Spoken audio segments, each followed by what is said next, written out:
Voyons maintenant comment soulager l'angoisse qui vient d'avoir été empêché de s'aimer soi-même et empêché d'apprendre à gérer ses émotions.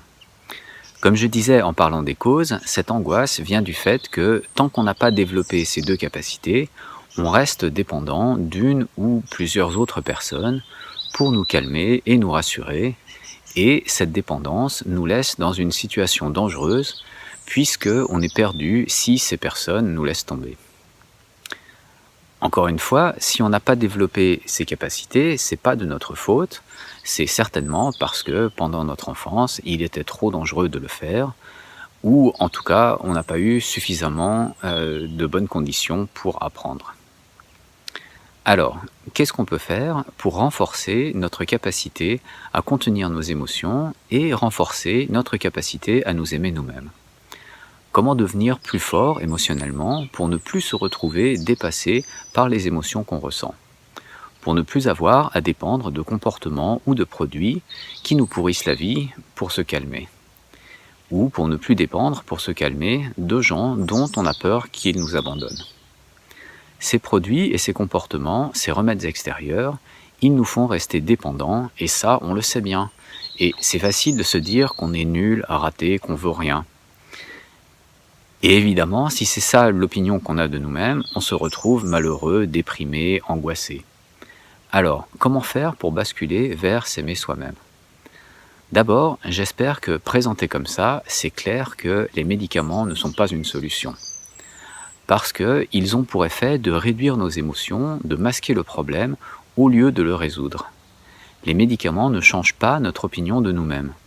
Ils ne nous rendent pas satisfaits et enthousiastes d'être la personne que l'on est.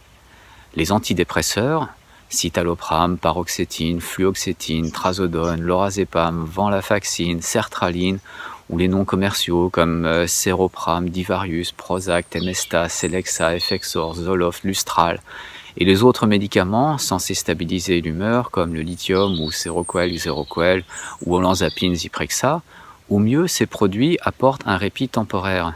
Et ce que j'entends les gens dire, c'est qu'après quelques semaines ou quelques mois, vous retournez voir le médecin parce que l'angoisse ou la dépression est de retour. Et souvent, parce que vous avez maintenant des dérèglements divers et variés que vous n'aviez pas avant, ce qu'ils appellent les effets secondaires. Passez 5 minutes à vous renseigner sur ça si vous n'êtes pas au courant. Et quand vous retournez chez le médecin, ce que montrent les chiffres, c'est qu'ils n'ont rien à proposer à part changer la dose ou bien vous passer sous autre chose qui ne marche pas mieux. En cherchant sur Internet l'efficacité à long terme des antidépresseurs, on trouve dans les pages en tête des résultats des études aux USA de l'Institut national de santé mentale, qui dépend de l'équivalent là-bas du ministère de la Santé, et même ces études disent que l'efficacité à long terme des antidépresseurs n'est pas établie. C'est fort quand même. Quand on cherche, sur les sites officiels, il n'y a rien pour montrer que les antidépresseurs règlent les problèmes qu'ils sont censés régler. Ça fait le contraire de guérir ces médicaments. Et il y a plein d'histoires horribles. Par exemple, j'avais perdu contact avec ma première copine après qu'elle m'ait quitté quand on avait 21 ans. Et l'année dernière, j'ai été choqué d'apprendre qu'elle est morte. Je pensais qu'elle devait vivre heureuse quelque part, mais je sus que non. Elle a passé 25 ans sous antidépresseurs. Et à la fin, sa santé était tellement dégradée qu'une nuit, son corps n'a plus résisté et elle est morte. Alors qu'avant ces médicaments, elle était en pleine santé, comme moi. Et c'était une femme admirable, c'était un tel plaisir de la regarder ou d'entendre sa voix. Elle était pleine de vie, joyeuse, très belle, elle s'intéressait à plein de choses. Elle cherchait comment faire pour aider les gens pauvres et opprimés partout sur la planète. Le fait qu'elle ait tenu 25 ans face à un traitement comme elle a subi, ça montre à quel point elle avait de la force de caractère. Et ses parents avaient les moyens, mais malgré ça, ils n'ont trouvé personne qui puisse l'aider. Ces 10 dernières années, elle les a passées presque entièrement dans des hôpitaux en France et en Suisse. Mais même avec de l'argent, partout où on va, on tombe sur le même modèle médical qui est complètement déconnecté de la réalité.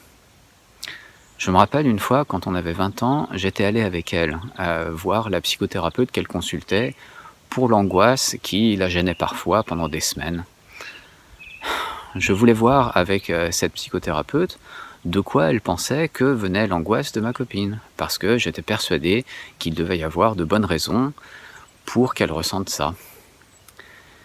Mais quand ça a été à moi de dire pourquoi j'étais venu, impossible de me souvenir de ce que je voulais dire. Je vois maintenant que c'était la peur qui me venait de mon enfance, que cette situation avait réveillé, et c'est parce que j'avais cette peur que je ne me souvenais plus. Mais j'étais pas conscient d'avoir cette peur, et j'étais très surpris de ne pas me souvenir. Si je raconte ça, c'est pour dire que cette psychothérapeute avait devant elle 2 jeunes adultes, avec des blessures et des déficiences émotionnelles grosses comme des maisons. Et visiblement, elle s'en apercevait pas.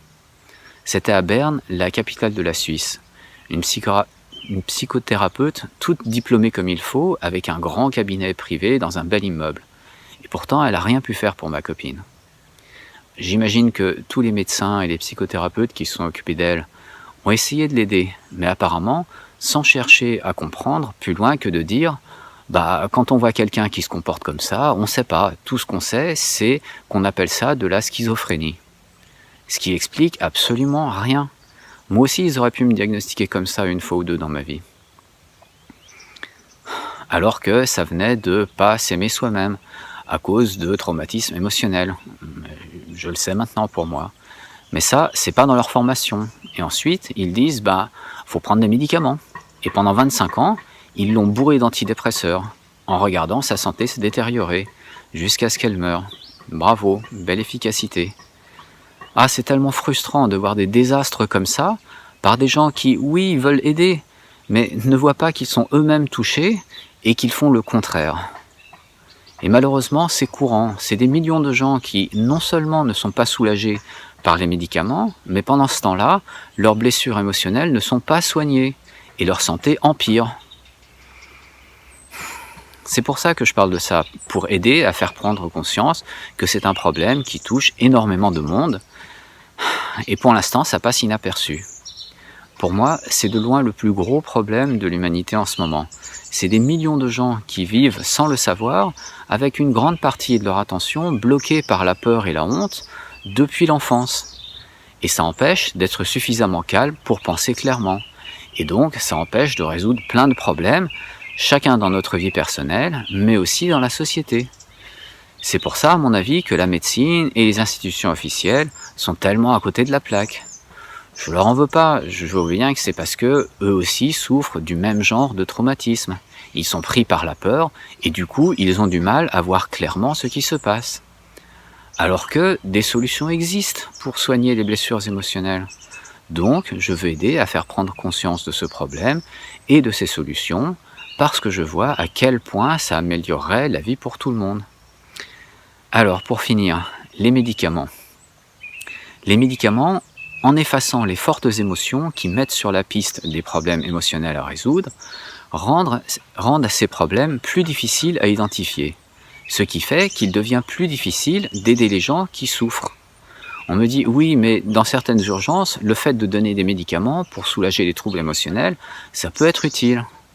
D'accord, mais à mon avis, dans ces urgences-là, ce qui soulagerait vraiment, c'est d'apporter à la personne ce dont elle manque, c'est-à-dire de la chaleur humaine, le réconfort d'être accepté et aimé tel qu'on est. Si on donne des médicaments parce qu'on est tout seul là et qu'il y a plusieurs personnes à aider d'urgence, ok, mais c'est vraiment le seul cas de figure où ça me paraît justifié. En dehors de quelques rares cas d'urgence comme ça, c'est clair pour moi que les médicaments font plus de mal que de bien. Les médicaments ne guérissent pas les traumatismes émotionnels. Et je ne fais pas confiance aux médecins qui défendent les médicaments sans comprendre ces problèmes émotionnels qu'ils voudraient soigner. Donc, les médicaments, non, parce que ce n'est pas une solution.